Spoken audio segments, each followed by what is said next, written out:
pouco a mesma coisa. E talvez até a gente consiga falar outra coisa. E eu quero falar outra coisa. Mas eu me lembro do profeta Isaías que disse, por amor de Jerusalém, o profeta Isaías, quando ele clamou e disse, por amor de Jerusalém, não me calarei. Aí eu volto a falar a mesma coisa. Afinal de contas, acho que a gente está no caminho certo.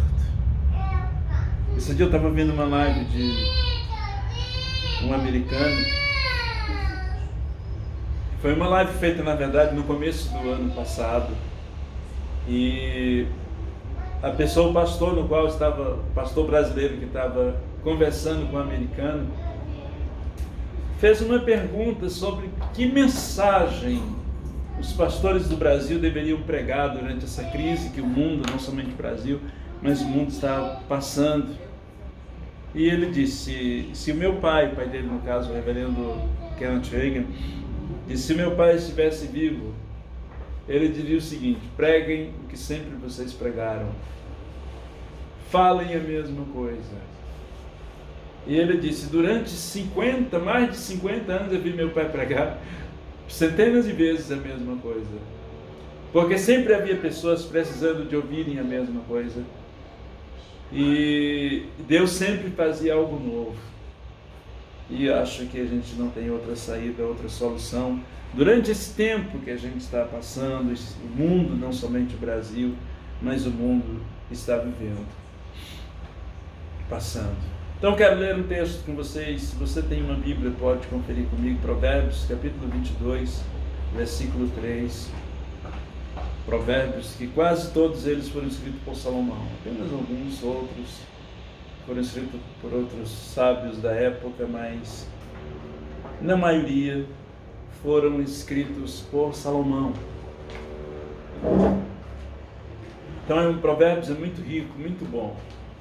Alguns empresários americanos usam muito Provérbios para a empresa e para a vida pessoal.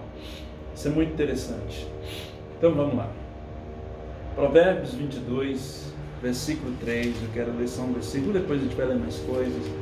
Isso, acredito que esse versículo seja importante para a vida de vocês. Eu espero que seja muito importante para vocês.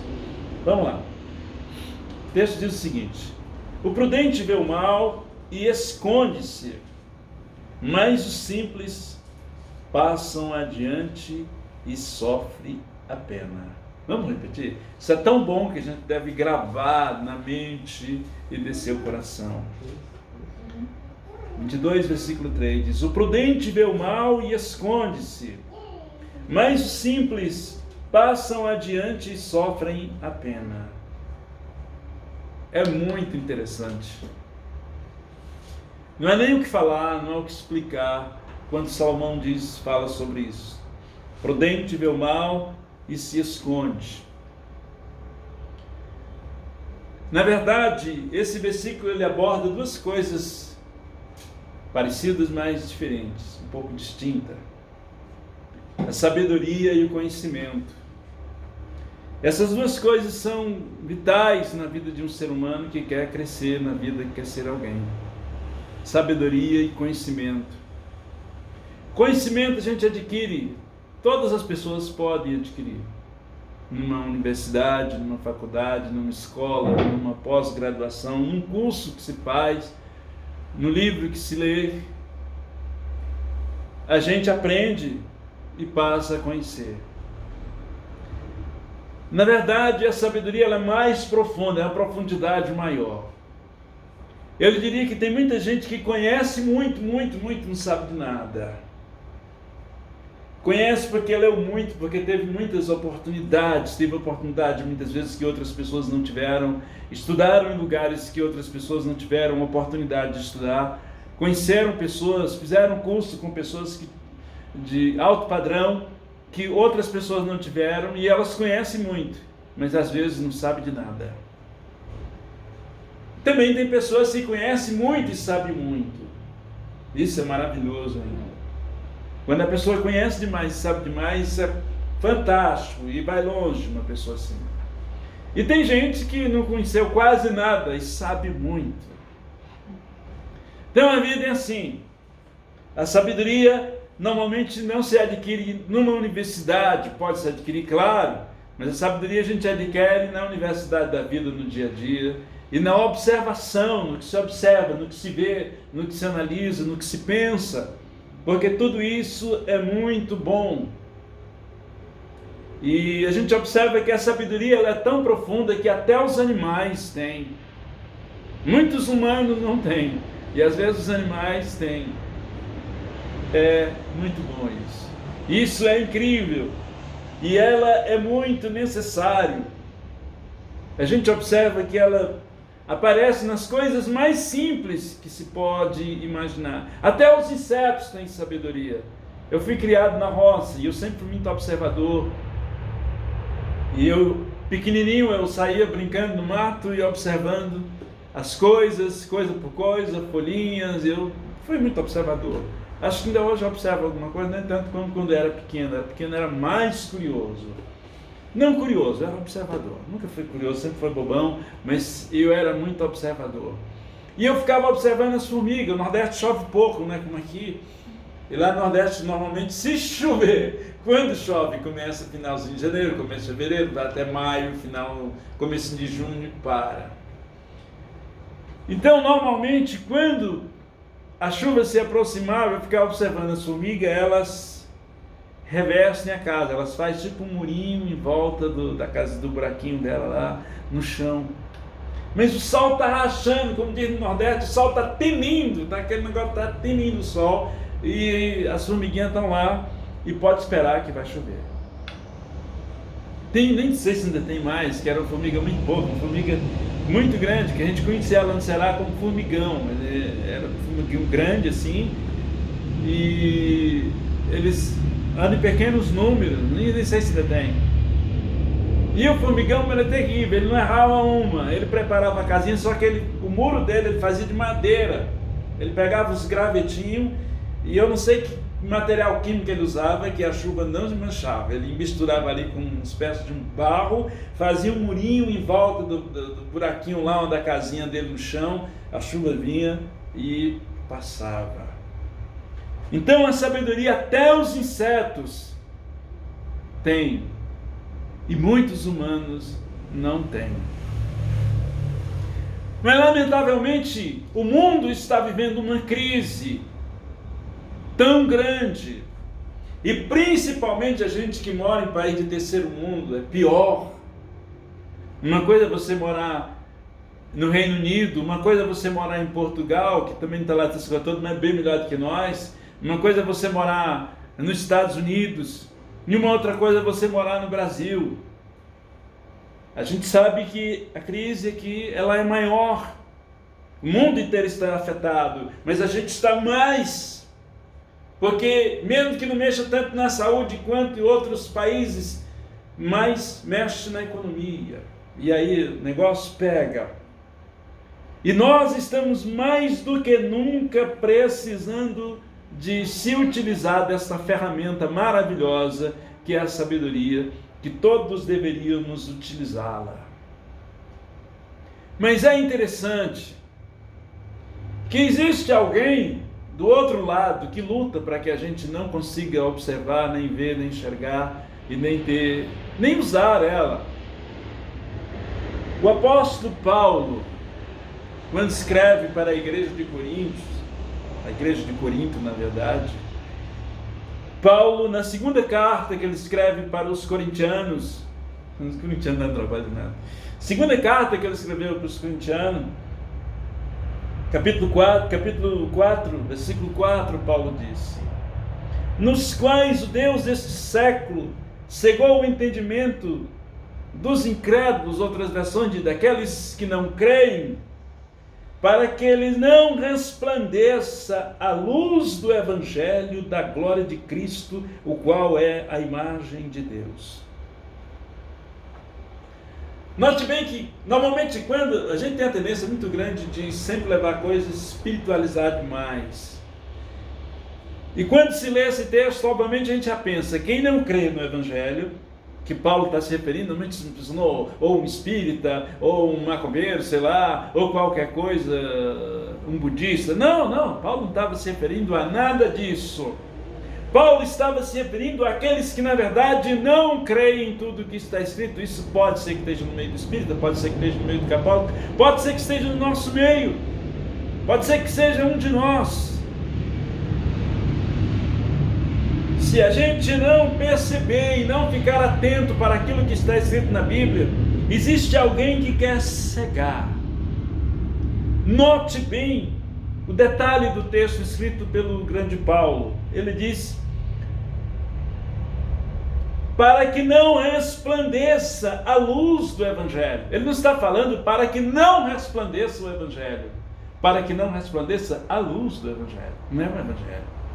Isso quer dizer que pode ser que a pessoa conheça toda a Bíblia, conheça uma infinidade de versículos de cor, com endereço e tudo, livro tal, capítulo tal, versículo tal, e esteja cego. Cego. Porque Paulo disse que o inimigo, ele não vai tentar impedir da pessoa simplesmente conhecer o que está escrito. Ele vai tentar fazer cegar a pessoa para que ela não entenda, não veja onde o Evangelho está querendo levar ela. É aí que está a situação. Porque a melhor coisa para se manter pessoas na mão, o inimigo sabe, é o autor disso, na verdade, não sabe, ele é o criador disso, é manter as pessoas na cegueira, na ignorância. A melhor coisa que existe para se manter alguém cativo, escravo, é a ignorância. Na verdade, a melhor arma, a gente pode observar isso no Brasil, e qualquer criança sabe disso. A melhor arma para se manter, que um político tem na mão, para manter as pessoas escravas, submissas a ele, escravas, servas e oprimidas, é a ignorância, é a escravidão. É por isso que no Brasil a luta sempre foi para que o Brasil fosse um país ignorante, sem educação, para que a nossa educação seja uma das piores do planeta, porque é bom demais. É ótimo. A melhor coisa da vida para se manter no pódio é ser guia de burro. Isso a gente vê, os homens copiaram. E copiaram de quem? De alguém que está no meio. Nem está em cima, nem está tão embaixo aqui na terra. Paulo fala das potestades dos ares, dos espíritos malignos, das potestades que habitam nos ares. Copiaram dele. Isso é claro. A gente vê isso tão lógico no Brasil, tão claro. O que Paulo escreveu aqui é tão claro no Brasil que agora a galera está mudando de estratégia. Não, vamos fazer universidade, vamos fazer faculdade, todo mundo tem faculdade, só que o camarada tem faculdade, pergunta o que ele sabe. Pergunta para ele quanto que é 9 vezes 9. Ah, eu tenho faculdade. O cara aprende na faculdade. As faculdades, a maioria das faculdades brasileiras hoje é mais ou menos uma filosofia, não é Platão, Sócrates, é a filosofia papagaio, aprende palavras. Lula livre, fascista, golpista, taxista, ciclista e outras coisas. Certo dia uma menina foi no programa de TV, uma jornalista, futura jornalista, que já estava estagiando, e perguntaram para ela qual era a capital de Curitiba, ela não sabia. Esse é o nível de faculdade que a gente tem. Agora pergunta uma pessoa dessa, que tipo de jornalismo ela vai fazer? Essa é aquela coisa, Bolsonaro, Covid-19, Bolsonaro de novo, Covid-19, morte, morreu, fulano, não sabe fazer, não sabe. Big Brother. Big Brother. Não tem outra alternativa, a melhor coisa é manter-se cego.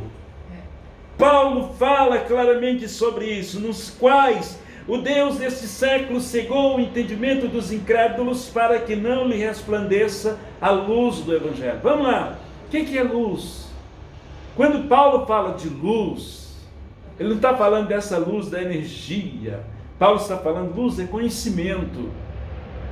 A luz que Paulo revela, que Jesus sempre falou da luz, Jesus usava o mesmo linguajar aliás, Paulo usava o mesmo linguajar de Jesus. Luz é conhecimento.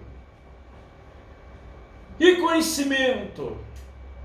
Por que o inimigo, deixa a galera de lado, vamos para o inimigo maior, mais feroz, pior que nós temos, quer nos manter cegos. E principalmente agora. Porque eu lhe digo uma coisa, a gente como ser humano, frágeis como somos, a gente sempre precisa de Deus, sempre, mas não vamos ser religiosos demais, sabe? Há momentos na vida que a gente precisa mais, vamos ser honestos, há momentos na vida que a gente precisa mais, e o mundo está passando por um momento que precisa mais de Deus. E como eu disse para vocês, principalmente a gente que mora aqui em país de terceiro mundo, precisamos mais de Deus do que os americanos, precisamos mais de Deus do que os japoneses, precisamos mais de Deus do que a maioria dos povos. Eu não diria todos, porque tem gente que é pior do que a gente. A Cuba é bem pior, a Coreia do Norte é bem pior, a Argentina é bem pior, mas a gente não está tão longe assim. Então precisamos mais de Deus. Por que o inimigo ele tenta nos distanciar de Deus? Num momento como esse, talvez mais do que em outros. Porque ele sabe muito bem, ele conhece a Deus, talvez mais do que nós. Porque nós estamos aqui e ele veio de lá, saiu de lá, foi expulso de lá. Ele sabe muito bem que num momento como esse, se a gente buscar a Deus, em meio à crise, em meio à calamidade, nós seremos abençoados, seremos, como disse o apóstolo Paulo, mais do que vencedores. Isso está na Bíblia. Se a gente ler a Bíblia e olhar ela com detalhes, a gente vai ver que o povo de Deus sempre foi muito abençoado, eu diria muito, ou mais, muitíssimo abençoado. Em meio das grandes calamidades, foi a hora em que mais homens e mulheres de Deus se tornaram vitoriosos. E tudo isso que está acontecendo no planeta Terra é para que os filhos de Deus se manifestem e sejam mais vitoriosos do que nunca, ou como nunca foram antes. Como nunca foram antes. Parece uma loucura, mas não é, porque a fé pode parecer loucura, mas não é uma loucura. Eu já disse a vocês aqui, preguei domingo sobre isso, a fé não é cega, a nossa fé é inteligente e é sólida, baseada em alguma coisa. Ela não é uma loucura, ela funciona. E nós estamos perdendo esta oportunidade de mostrar ao mundo que o Senhor é Deus e que Ele está em nossa vida. A Bíblia é muito clara. O Senhor disse: vereis então a diferença entre aquele que serve a Deus e aquele que não serve. Essa é a hora de fazer a diferença. Quando Deus fala de diferença, a gente no mundo religioso pensa diferença assim, a pessoa diferente. É um homem meio maluco, é um camarada meio religioso, meio xarope, meio doido. Isso não faz diferença nenhuma. Isso não muda nada, não altera em nada. O que faz a diferença do poder de Deus, da glória, da bênção de Deus em nossa vida, é aquilo que Ele faz, é aquilo que Ele opera. Um dos versículos que eu amo, gosto muito, é quando Jesus manda um recado para o João, para o Batista, e fala para o João que os cegos ouvem, os paralíticos andam, os mortos ressuscitam, os pobres ouvem o evangelho da salvação. E aí ele finaliza o texto dizendo: se não vede sinais e milagres, não creiam.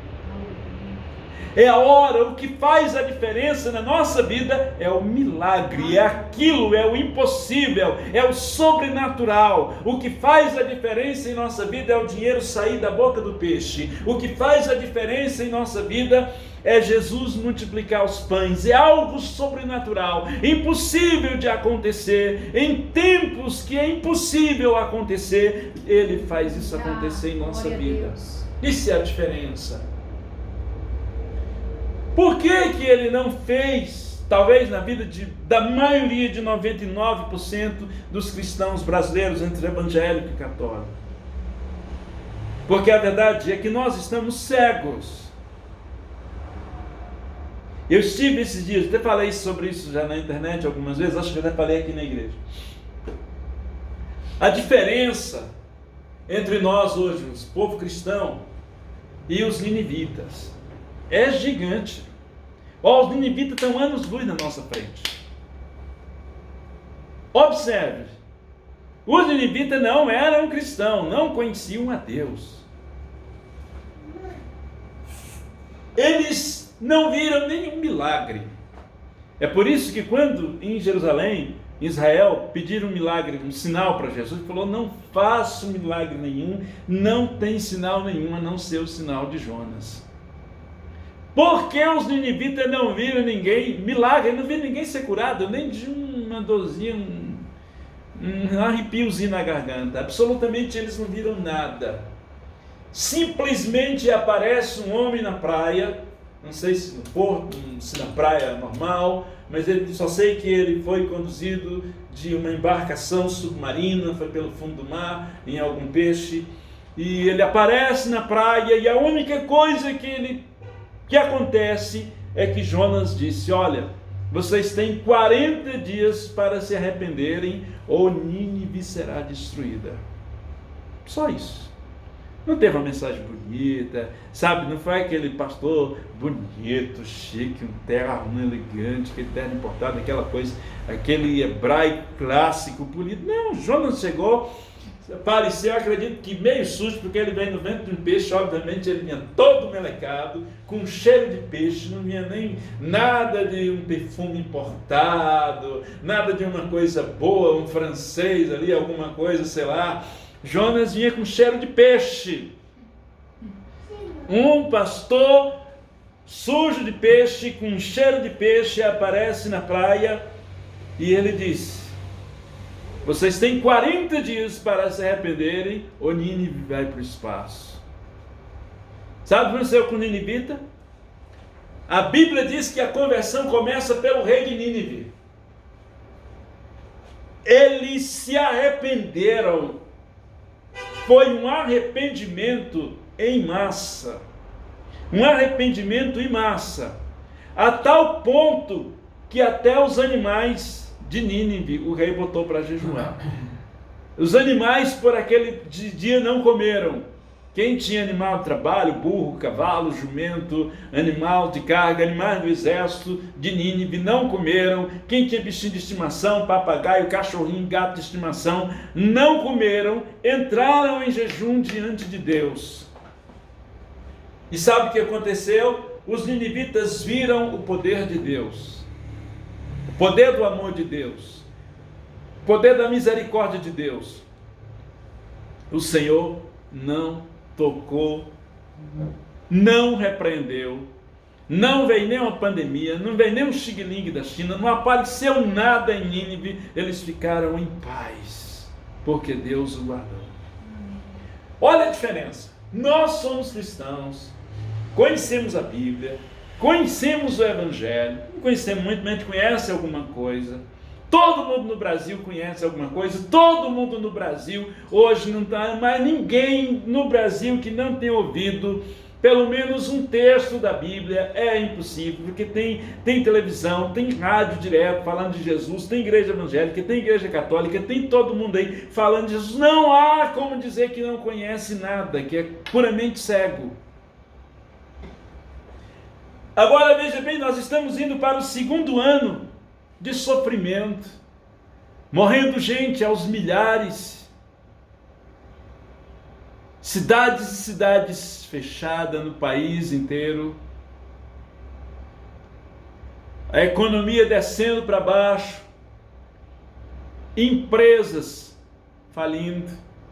Se não me falha a memória, mais de 20 mil lojas entre Rio e São Paulo já fecharam só no ano passado.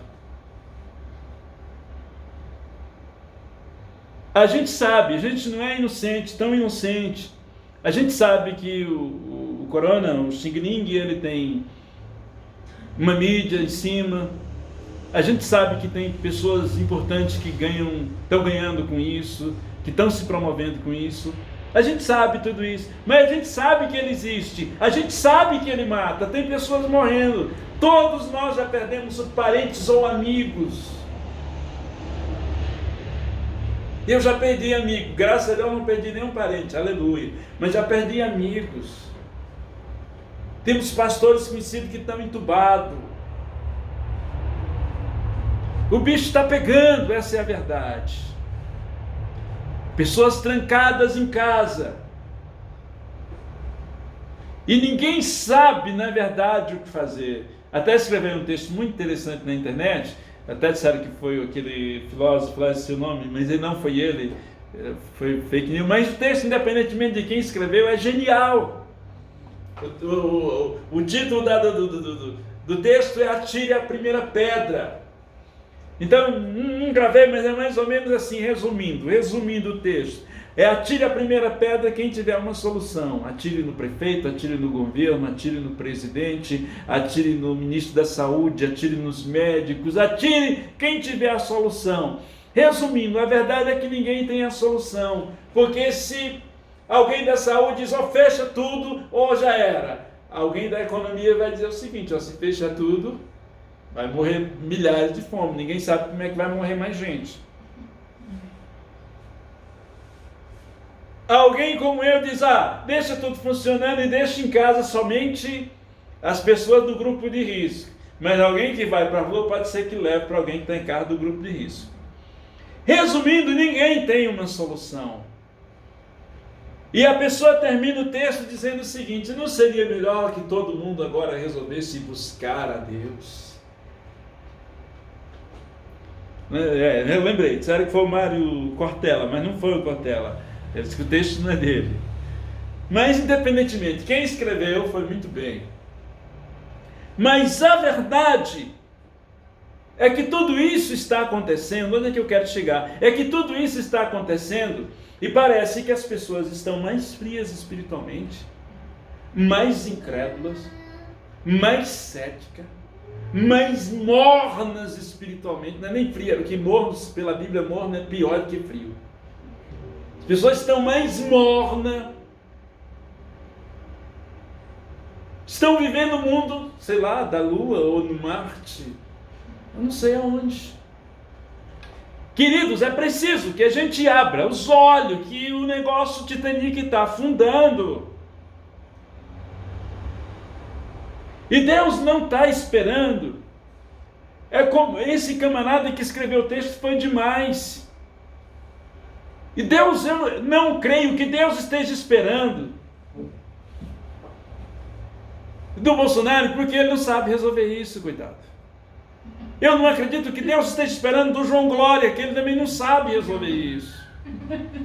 Eu não acredito que Deus esteja esperando de uma vacina, que eles também não sabem resolver isso. Deus está esperando dele mesmo. Mas como é que Deus opera? Ok, mas se Deus está esperando dele, por que ele não resolveu ainda? Mateus capítulo 6 diz assim, na terra como no céu. John Wesley, o grande reformador da Inglaterra, disse o seguinte, baseado nesse texto: Deus só faz alguma coisa aqui embaixo se a igreja clamar. Se não clamar, Deus não faz. Ele quer fazer, é isso que ele quer, mas existe uma parceria entre Deus e o homem. Ele só faz se a gente clamar, se a gente buscar. E a verdade é que nós, tanto os evangélicos como os católicos, estamos piores do que o que era. O mundo, a sociedade, as pessoas, enfim, não mudaram nada durante todo esse clima de milhares de pessoas que estão morrendo sem direito a um velório, sem direito a família se reunir para dar pelo menos um velório digno. Ninguém se comoveu, ninguém mudou, estão do mesmo jeito, ou piores.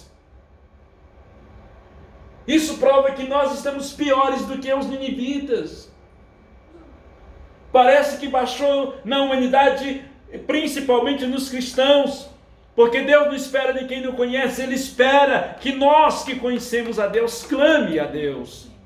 Deus não está esperando uma pessoa que nunca leu a Bíblia, coitado, que não sabe nem se Deus existe, que clame a Ele. Deus está esperando é de mim, Deus está esperando é de você, que diz que acredita em Deus, que clama, que busca, que é não sei o quê, que é crente, que é católico, que é espírita, que é evangélico, que é não sei o quê, que é a quinta pessoa da Trindade. É de você que Deus está esperando.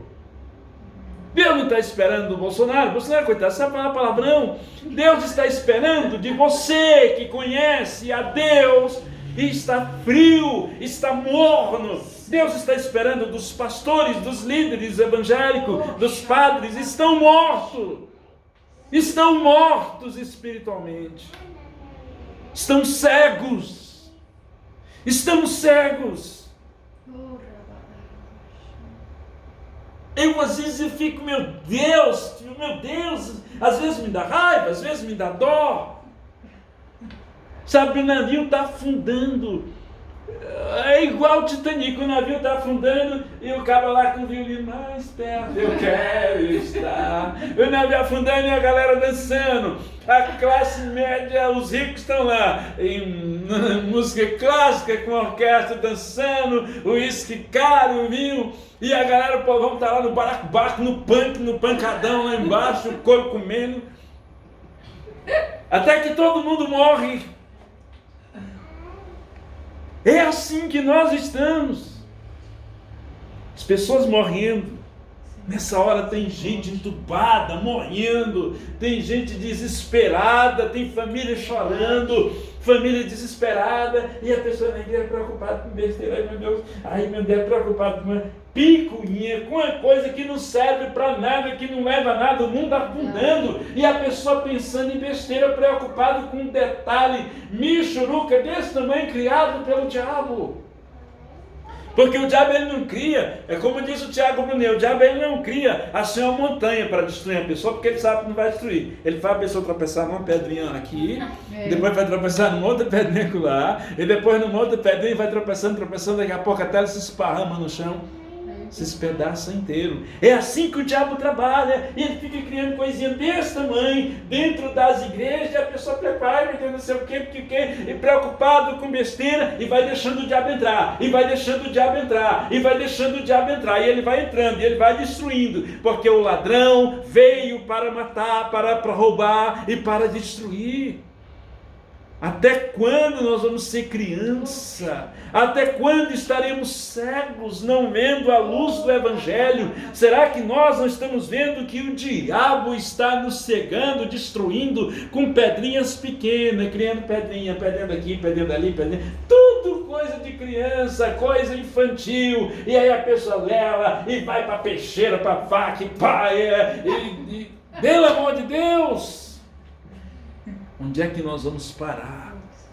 Com tanta ignorância, com tanta meninice, com tanta ignorância, e Deus querendo nos livrar, Deus querendo mandar bote salva-vida para nos tirar desse Titanic que está afundando, e a gente está lá, não, mas peraí, eu estou preocupado com isso aqui, é isso aqui, e está lá, a gente está lá, Deus está, olha aqui, o bote salva-vida está aqui, está esperando, e o diabo está lá com um prato de lixo, e a pessoa olhando para o prato de lixo que o diabo está lhe dando. Abram os olhos, não estamos vivendo em momento de se preocupar com pequenas coisas. Não estamos vivendo, querido. Paulo disse que quando ele era menino, agia como menino. Pedro usa a mesma expressão. Somos adultos. Pelo amor de Deus, vamos ficar bebê de colo a vida inteira. É hora da gente crescer. A coisa está afundando e Deus está nos dando uma oportunidade de crescer. Esse é o momento. E nós estamos jogando aquilo no lixo pelo um prato. Não é nem um prato, um copinho descartável com lixo do inferno dentro. E a gente fica olhando com aquilo, preocupado para aquilo. Quando Deus tem coisas grandes para a nossa vida. Eu creio. Está na hora da gente crescer, parar com isso. Qual deve ser a nossa atitude agora?